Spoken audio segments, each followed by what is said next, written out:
Welcome to Chester Ultra 50-mile race brief. My name is Wayne Drinkwater and I am the Event Director at GB Ultras, and today we're going to cover some of the key points that you may need to know for the race itself. The start and finish venue is at Ellesmere Port Sports Village, a fantastic complex. And there's an athletics track that will host the start and the finish line, and that's at the rear of the complex as you pull into the car park.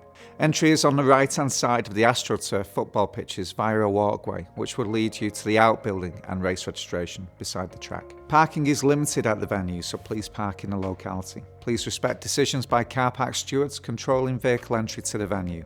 We recommend car sharing or being dropped off as opposed to leaving a vehicle if possible. Race registration will be held at the outbuilding beside the athletics track on a Friday prior to the event from 5:30 p.m. until 9 p.m. or alternatively on race day morning prior to the event from 4:15 a.m. until 5:30 a.m.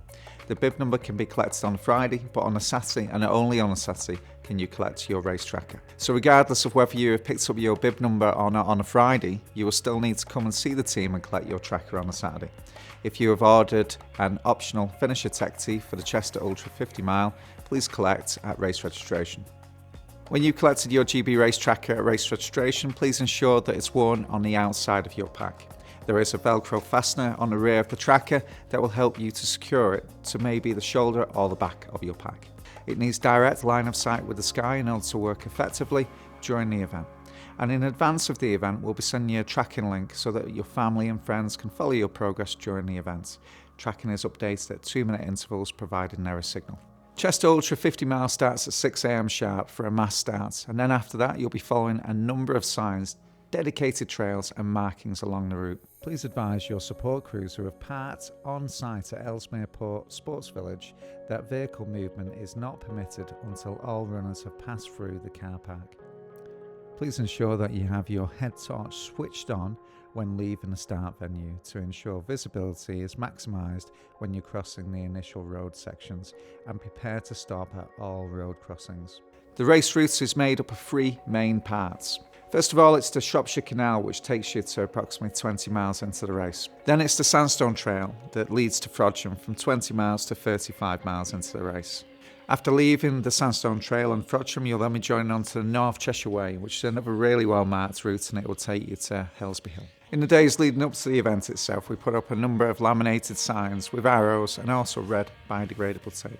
The red biodegradable tape is normally every 20 to 50 yards, depending on how straightforward that section is. In the immediate build-up to the race itself, course markers will be rechecked by the team, so we'll just be making sure that the course marking is as intact as we possibly can. Please bear in mind that unfortunately sometimes some of the route markers are taken down in the lead up to the event itself. That's why it's really essential that you're aware that the race follows key trails. That is the Shropshire Canal, the Sandstone Trail and the North Cheshire Way. Also on the safety side of things, there are marshals at key road crossings throughout the event. These are sometimes quite busy roads. Please bear in mind that it's your responsibility to make sure it is safe to cross at that moment in time. Prepare to stop at all road crossings. When it comes to water courses such as the Shropshire Canal, please be mindful of your footing on that terrain, which can be slippy. Remember to share the trail. Other trail users have as much right to be on the trail as you do. Any form of verbal abuse given to event team members will not be tolerated. Please ensure that you mention this to your support crews too. Any form of swearing or abuse will result in disqualification. Checkpoint locations. During the race, there are a number of checkpoints spread over the 50-mile race route to support your progress. Please note that every runner must be checked in by each checkpoint.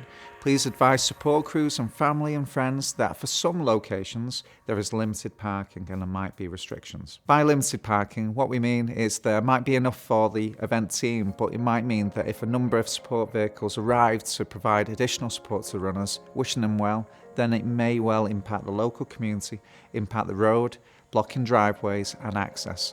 So it's really important that we emphasise that where there is no support crews permitted, that this is adhered to. Otherwise, it may have consequences for us reholding the event in the future. So checkpoint locations for the Chester Ultra 50 mile. Checkpoint 1 is at 4 miles at Stoke on the Shropshire Canal. This is a water-only checkpoint with no support crews permitted due to lack of parking. Checkpoint 2 is at 8.7 miles into the event on Towers Road in Chester. The Shropshire Canal runs beside the Chester City Wall, so it's a really nice location there. In terms of support crews, you're more than welcome to ask your support crews to attend to Checkpoint 2, but please bear in mind there is very limited parking at the location and we need access to that checkpoint for our event team and emergency vehicles.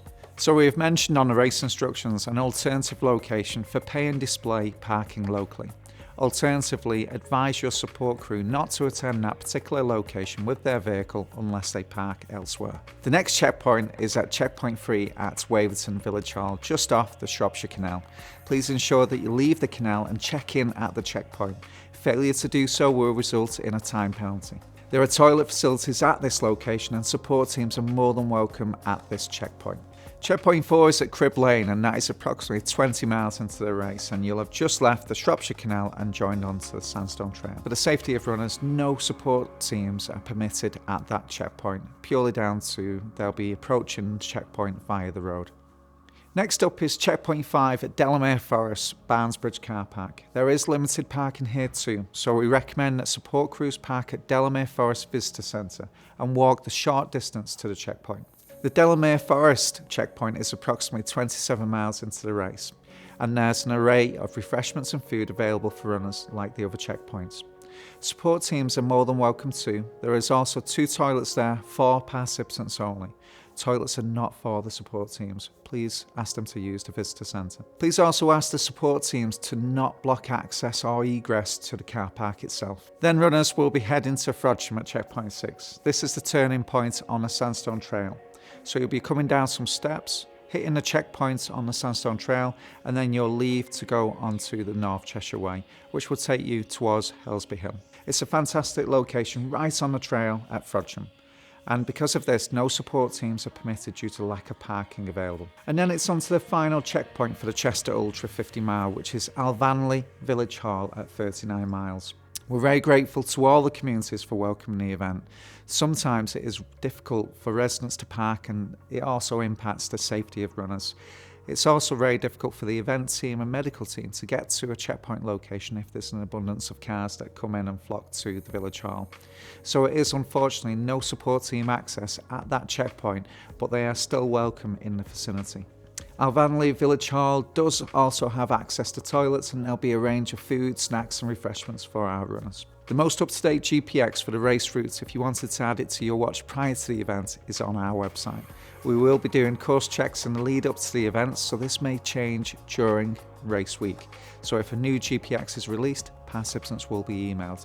Although support crews are welcome during the Chester Ultra 50 mile, no paces are permitted during the event. That basically means if somebody says, I want to run some miles with you during the Chester Ultra 50 mile, that's not permitted. Everybody's on an equal playing field when it comes to taking part in the event itself. So unless you're actually wearing a bib number, then they're not allowed to be running with you or carrying any of your kit during the race itself. The mandatory kit is the minimum standard kit that you need to carry during a Chester Ultra 50 mile. If you decide to carry anything additional to that, then that's up to yourself. You're more than welcome to do so. Extra nutrition, more socks, another base layer. Please do take into account that particularly this time of the year, conditions can change very quickly, especially given the duration of the event where you might be out on the trails for between 6 and 17 hours. Take additional kit if you feel you need to, but this is the minimum standard kit that you need to carry. During the event or at the finish line, we reserve the right to check your kit. If we check your kit and you're not carrying what we've asked you to carry, then time penalties will be imposed. Support teams can give you extra nutrition, change the kit, change the trainers during the event. On the tracking side, we'll send you over a link which you can pass over to your friends and family, which will give them a good idea of where you were up to during the event. The tracking updates at 2-minute intervals provide an error signal. Please ask support crews to arrive close to the time that you were due to arrive so it doesn't clog up the checkpoint. This means that you can get the support from your friends and family and we can do the job that we need to do without us getting in the way of your support team and them getting in our way. Another important point that we need to mention is litter. Sometimes this is accidental. You'll have a snack and put the litter back in your pack and then you might take your phone out and something drops out. So please just make sure that you dedicate a certain pocket to storing that litter. And then when you get to a checkpoint, please make sure that you leave it with the checkpoint. There's less risk of it coming out of your pocket and going onto the trail. In terms of footwear for the event itself, the event takes place on trail. It's largely trail-based, so it can be very muddy in sections, so we would recommend a hybrid or trail-based shoe. There are some sections of road or hard-packed towpath, but at the same time, unless there's somebody supporting you during the event itself and you're switching at certain points and you've done your research on the route, it would be, for me, a trail-based choice of footwear given the time of the year. This leads us on to the emergency instructions for the Chester Ultra 50. If there is a minor injury, please let a checkpoint, a race marshal or race HQ know. Only in an emergency where there's a risk to life or limb, please follow these instructions. Number 1, please use any spare clothing and use your foil blanket and ensure that you keep warm. Number 2, please trigger the SOS button on the front of the tracker. On the front of the tracker, just underneath the race tracker logo, there's an SOS button. Please hold it down for approximately 3 seconds and this will alert Race HQ. Please note, it's no substitute to speaking to Race HQ on your phone. Number 3, please ring 999 and ask for an ambulance if there's a risk to life. Number 4, please inform Race HQ by phone. Number 5, please attract the attention of fellow runners or passers-by by using your whistle or shouting. This now completes the Chester Ultra 50-mile race instructions. Please note that race instructions will also be sent in email and there's added information in there. Thanks so much for checking out the video. If you have any questions, please feel free to email the team at events@gbultras.com. Please just let us know the nature of the inquiry and we'll be glad to help. Please do bear in mind that if it's race week itself, then myself and the team will be out marking the route, loading vans and setting up at the event, so our preparations will be well underway. Please do bear in mind also that particularly if it's 1 or 2 days prior to the event, we can't guarantee a reply. Thanks so much for watching the virtual race brief, and we look forward to welcoming you to Ellesmere Port Sports Village Athletics Track for the Chester Ultra 50 Mile.